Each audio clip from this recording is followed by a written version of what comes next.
On show 429, the Kia Soul EV has been reviewed, Lightning introduced their new $13,000 strike, and Norway is heading towards all-electric. Those stories and many more coming up on today's show. Good morning, good afternoon or good evening.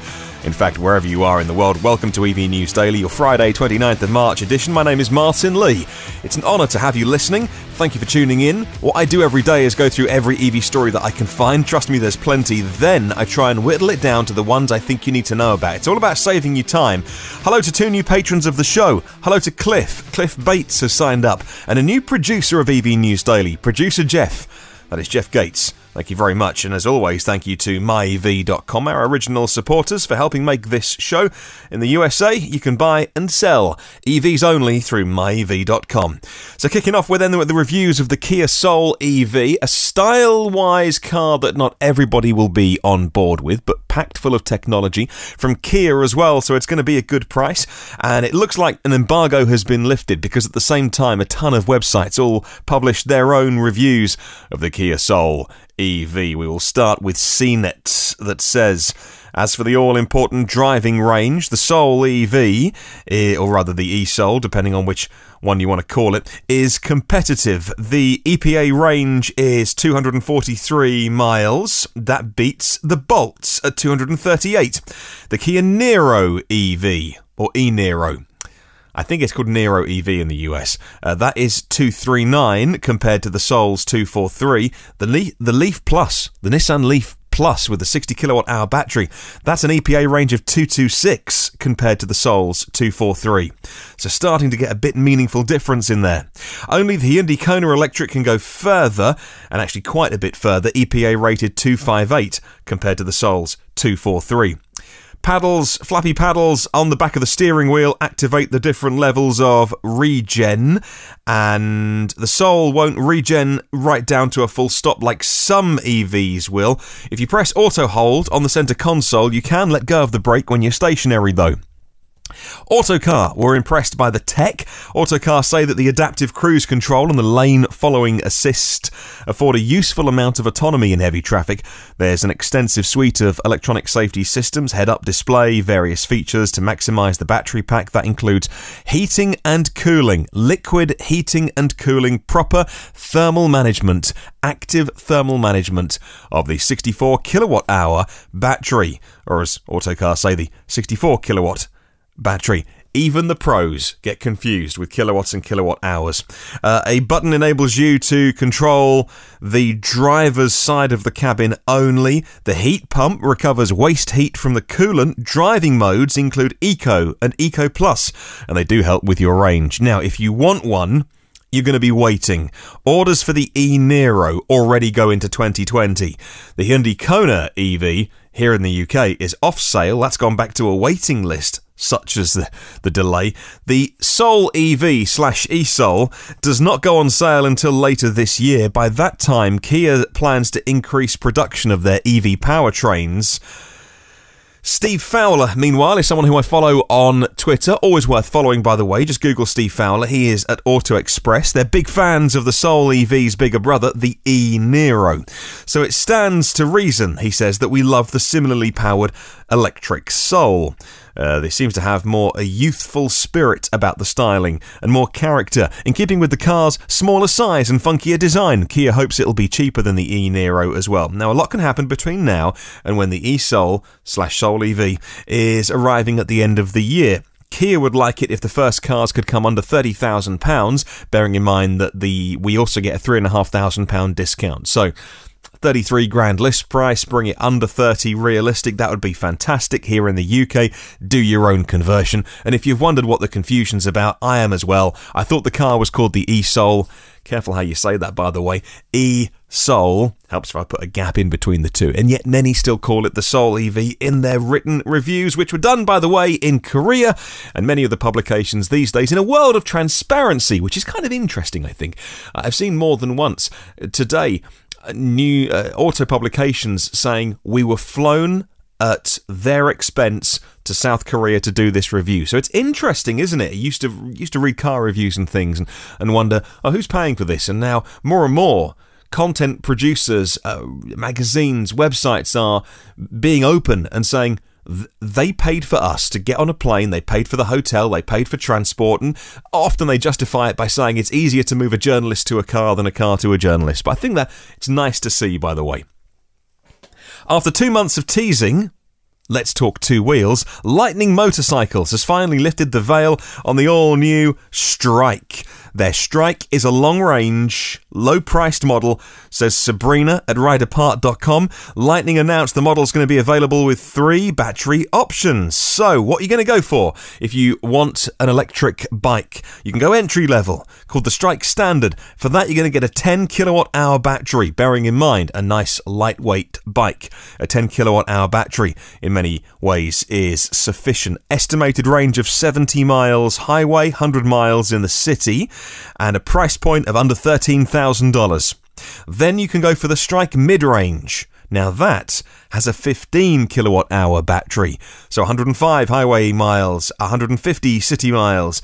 That version of the Strike is under $17,000, and then the one that everyone's getting very excited about online today, the Strike Carbon Edition. 20 kilowatt hour battery, 200 miles in the city, less than £20,000. Yes, that's a lot of money for a bike, but if you are going to buy an electric bike, this has to be on your shopping list.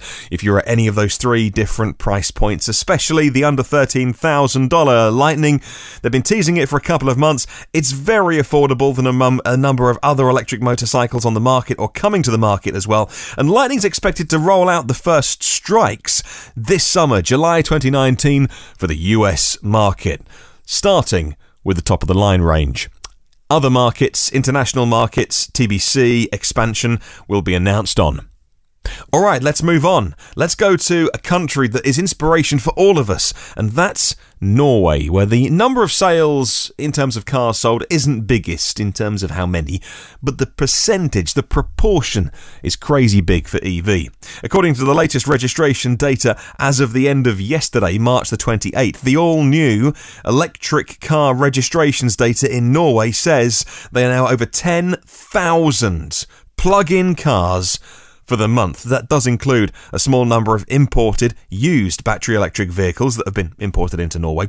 Well, the official results are going to be announced in the first few days of April, but it's already certain we're seeing a groundbreaking record, says Mark Kane at InsideEVs.com. The biggest splash in March was done by, you know it's coming, Tesla with the Model 3, 5,000 registrations of Tesla, 4,500 for the Model 3 in the month alone, and only a little while ago I reported on this and it was at 4,000. Added 500 cars in just a short period of time, in a few days. New compelling plug-in models are on the horizon. 2020 is going to be a big year. Norway could be between 1 and 2 years away from almost entirely, apart from the last few holdouts, almost entirely switching to electric cars. Just take that in for a moment. Norway, we salute you. I've only been there once. I went to Norway last year on a bit of a fact-finding mission for EVs. And I didn't appreciate it till I went to Norway. And I didn't go to Oslo, by the way. And there was, what was the place I went with most EVs? I think it's called Stavanger. And it was car after car just sailing past me on the street with just that electronic whir that EVs make. And then when a fossil car came past, that was the one I noticed. Here in, probably where you are as well, if EVs are in the minority, when you see an electric car, maybe you drive one, maybe you wave to a fellow Tesla Model 3 owner. When you see one, you're like, oh, it's an EV. I think that to myself when I see, oh, there's an electric car. In Norway, it's so common that I just became used to it, and then I'd think, oh, there's a diesel. I just saw so few of them. Norway is leading the way, and I had to put that in today because that is a really good piece of good news to head into the weekend with, a reason to put a smile on your face. Imagine if they can inspire the rest of us to make that kind of progress. Something about safety features here in Europe, which some automakers have to add to their cars because they're not mandatory in the USA. New release notes for the Model 3, for those that have been upgraded over the air, say this: if you're driving over 50 kilometers an hour, that's 30 odd miles an hour, and you brake really hard, you brake forcefully, the brake lights on the back of the car now flash quickly to warn other drivers your car is rapidly slowing down. and that's in the release notes of the Model 3. The flashing tail lights in situations of really unexpected heavy braking alerts the person behind you, look, this isn't normal, you better hit the brakes as well. If you come to a stop, it will also flash your hazard lights, and the hazard lights will flash until you press the accelerator or manually press the warn hazard lights to turn them off. By the way, that's not new here in Europe. Some cars have been doing it, Volvos for maybe 10 years, some top-end premium cars for maybe 15 years. This isn't new news. I'm giving it to you as news because it's the importance of over-the-air updates with EVs. It's not something that was standard in the US, not part of the regulations there. Here, it is here in Europe, and I must admit, when I see it happen, if I'm on the motorway, and I'm, you know when you're driving on the motorway, your focus sort of drifts, doesn't it, between long range, I suppose if you're driving correctly. Your focus you'll look into the distance and you'll look at the traffic right on the horizon, and then you'll sort of focus back onto the car in front. I mean, you do this like lots of times a second, I suppose, don't you? But you take in, if you're an attentive driver, and then if I'm on the motorway and I see cars start to slow down and maybe a couple of drivers don't quite see that's happening and then they have to slam on the brakes and you see the brake lights, they sort of strobe, they flash enormously quickly. It is quite, you notice it. It doesn't take your breath away, but do you know what I mean? It makes you feel tense because you're like, oh my goodness, don't have a crash. And, so someone's having a big, heavy braking event. And it does stand out visually. You do really notice it. It gets your attention. And it's good news that Tesla can add that to the Model 3 simply with an over-the-air update. Just more evidence that any new car being sold now should have that facility. It's so many ways. The car industry is stuck 100 years ago where you have to take it back to a dealer to have something done to it. I mean, look, it's just the technology now. It makes no sense why every car shouldn't be able to update itself over the air. It's security and things like that. You don't want to be hacked, and you don't want to get your brakes taken out by hackers and all those kind of things. So it's got to be done right, but there's no reason everyone else shouldn't be doing this. And, lots of cars now have SIM cards in, either for the sat-nav or for the app. A lot of cars have apps, and so you can communicate with your car, turn the heating on or off and start it charging. But the ability to update itself every night and make itself better, that should be standard. I think that is coming. I know it's coming with the VW ID, by the way, the ID range. All right, let's go to the Volkswagen Group then. We're not talking VW ID, we're talking Porsche. And Simon at Teslarati has the lowdown on the final testing stages of the Porsche Taycan/Taycan. Porsche engineers are currently taking advantage of the summer in the southern hemisphere to test the driving dynamics in warm temperatures. At the same time, Porsche teams are testing the vehicle in Scandinavia, a few miles away from the Arctic Circle, to evaluate the electric car's performance in frigid temperatures. The Taycan's testing has now been done in 30 countries, from minus 35 degrees C to 50 degrees C. That is minus 31 F to 122 Fahrenheit.